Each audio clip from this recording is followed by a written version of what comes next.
Assalamualaikum warahmatullahi wabarakatuh. Oke, kali ini kita masuk ke materi mengenai duplikat dan redundant data. Loh Bu, bukannya sama duplikat dan redundant data? Sama-sama datanya itu ganda.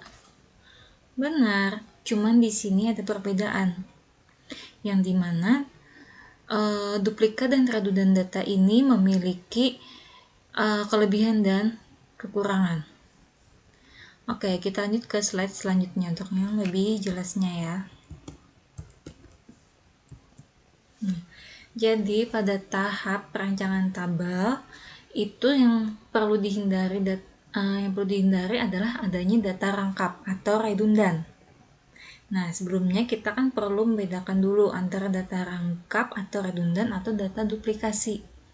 Nah, pada data redundansi itu ciri-cirinya yang pertama, penyimpanan data yang sama secara berulang. Misal nih, kayak di gadget kalian aja kan, pada saat kalian foto-foto misalkan dalam satu hari nih atau dalam satu waktu kalian selfie dengan bermacam-macam gaya. Nah, kemudian semakin lama pada saat kalian mau melakukan penghapusan mungkin, nah itu pasti nanti kesortir. Oh, ini ada data yang sama nih. Nah, di sistem itu akan membaca yang mana data yang sama atau model gaya foto kalian yang mirip. Nah, itu yang perlu dipertimbangkan untuk dihapus. Dia akan tersortir sendiri. Nah, kemudian kedua, jika data yang diperoleh dari data lain itu disimpan tersendiri. Dan yang ketiga, data yang sama disimpan dalam banyak tabel yang berbeda-beda. Datanya sama, tapi kalian nyimpannya misalkan di tabel ini, padahal ini sama aja. Itu yang harus dihindari. Nah, jadi duplikasi itu berbeda dengan redundansi. Yang dimana kadang memang duplikasi itu diperlukan dalam membangun basis data. Sementara redundansi lah yang harus kita hindari. Kenapa? Karena redundansi itu menyebabkan masalah pada waktu kita memperbaharui atau mengupdate data. Kemudian ruang penyimpanan jadi boros. Nah, sama kayak contohnya kayak gadget tadi. Semakin banyak kalian foto selfie kalian dengan gaya yang mirip, nah itu akan memakan memori. Yang jelas, bikin HP juga jadi lemot kan. Nah, ini dapat menimbulkannya ketidakkonsistenannya data. Nah, pada data duplikasi dan data rangkap, ini merupakan kondisi di mana satu atribut itu memiliki dua atau lebih nilai yang sama. Hanya saja pada data rangkap atau redundan, apabila nilai tersebut itu dihapus, maka tidak akan ada informasi yang hilang. Dengan kata lain, data rangkap merupakan data duplikasi yang tidak perlu terjadi. Nah, oke, untuk yang lebih jelas ini ada contoh mengenai data duplikasi dan data rangkap. Nah, pada data duplikasi di sini kan ada 3, kalau kalian lihat ada 3 kolom. Ada NIM, nama, dan jurusan. Yang dimana kalau kita lihat di sini terdapat data duplikasi pada kolom jurusan. Kemudian apabila nih kalau salah satu nilai pada kolom jurusan ini dihapus, misalkan nilainya teknik, nah sebagai contoh nilai teknik, pada baris nama misal dengan nilai Nita, pada nama si Nita itu dihapus, maka akan mengakibatkan nih Nita tidak memiliki jurusan.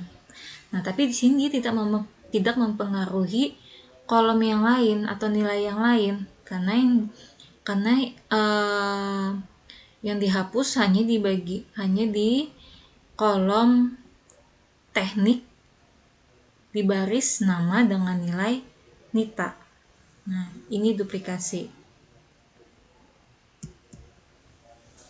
Nah, kalau yang dihapus cuman Nita saja yang artinya tidak memiliki jurusan, tapi tidak mempengaruhi dengan Dewi atau Eni dengan jurusan yang sama, teknik.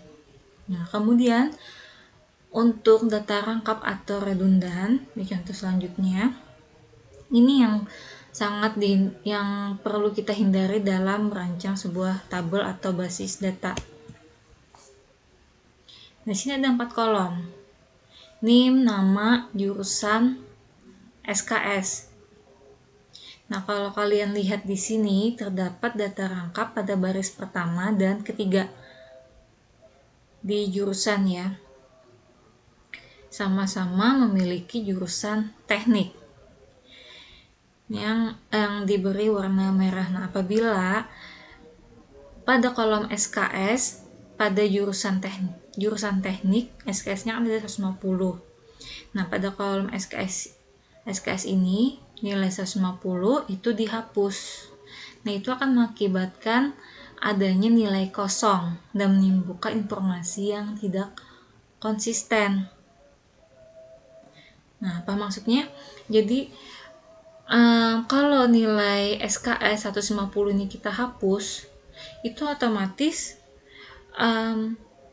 si Dewi dan Eni itu bakal kehapus juga.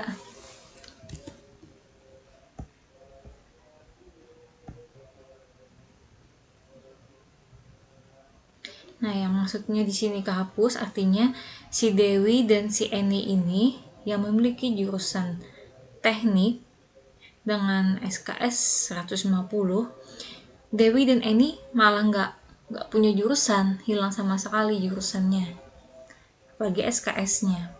Nah, salah satu cara untuk menghilangkan atau memecahkan masalah di atas ini yaitu harus dibagi dua, dipecah tabelnya. Jadi dipisah, ada tabel mahasiswa dan tabel jurusan. Nah, seperti ini. Jadi itu ada dua tabel di mana tabel pertama merupakan ada NIM, nama, dan jurusan.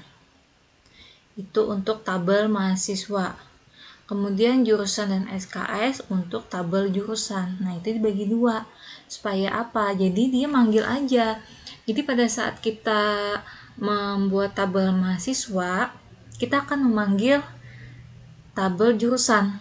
Nah, otomatis pada saat kita membangun sebuah program, SKS itu pada saat kita masukkan jurusannya teknik, itu otomatis akan tampil SKS-nya itu 150. Nah, seperti itu. Nah, semoga bisa dipahami ya. Relasinya relasinya berarti tabel mahasiswa dengan tabel jurusan. Nah, itu relasinya.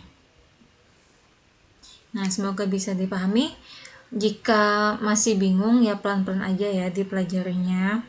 Jika masih ada yang perlu dipertanyakan, tanyakan aja ke ibu, nggak usah sungkan. Lebih baik sih kalau kalian misalkan tanya di grup, ya bagusnya di grup ya, supaya teman-teman yang lain itu nggak mungkin yang agak sungkan bertanya sama ibu, kemudian ngejapri. Nah, tapi sayangnya yang lain jadinya nggak ada nggak ngeh gitu loh.